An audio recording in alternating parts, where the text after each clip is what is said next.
আমি জুম করবো হাতের মধ্যে চালাইছি এবার দেখছো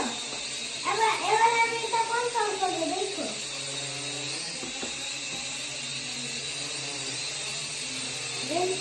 তুমি তো ভালো মতো জুম করে দেখো হাতের মধ্যে জুম করবো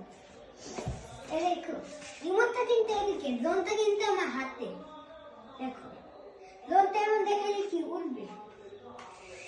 দেখো আমার হাতের মধ্যে দেখো এটা আমার হাত এই যে দেখো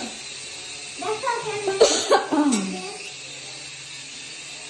আমার কাছে নিয়ে আসতে পারি অনেক কিছু করি এরকম এখন আমি খাতার মধ্যে সেফটি লাইন করেছি আমি আরেকটা কিন্তু ভিডিও আছে দেখো আমি জুম করে আমার হাতে বোঝাইছি